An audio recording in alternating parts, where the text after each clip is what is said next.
নমস্কার বন্ধুরা, আপনারা সবাই কেমন আছেন? আশা করি ভালো আছেন। তো চলে আসলাম দুপুরে রান্না নিয়ে।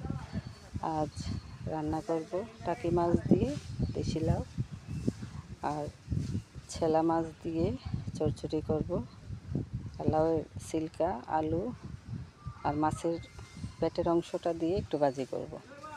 তো লাউটা আজকে অনেক দেখতেও ভালো হয়েছিল, খেতে কেমন লাগবে জানি না।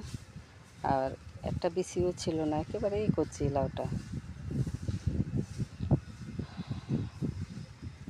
তো লাউ দিয়ে চিংড়ি মাছ, লাউ দিয়ে টাকি মাছ, লাউ দিয়ে বড় মাছের মাথা, সবটাই ভালো মানায়।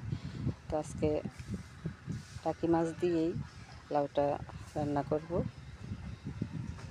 আর লাউ আসলে সবচেয়ে ভালো শীত মৌসুমে। এখন এতটা ভালো লাগবে না, তবে শীতের মৌসুমেই লাউয়ের তরকারিটা ভালো লাগে।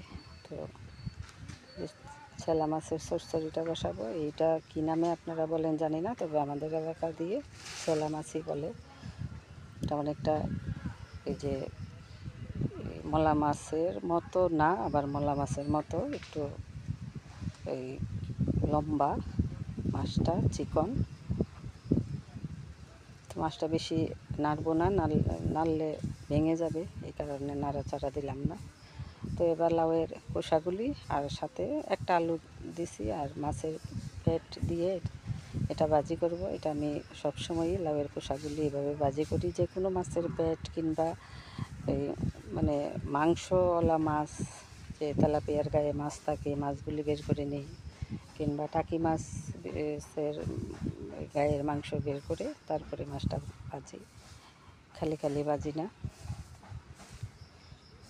আর ছেলা মাছটা মূলত এই আমার হাজব্যান্ডের জন্য, উনি আবার এগুলি পছন্দ করে না, টাকি মাছ খাবে না, তারপরে ওই ভাজিটাও খাবে না।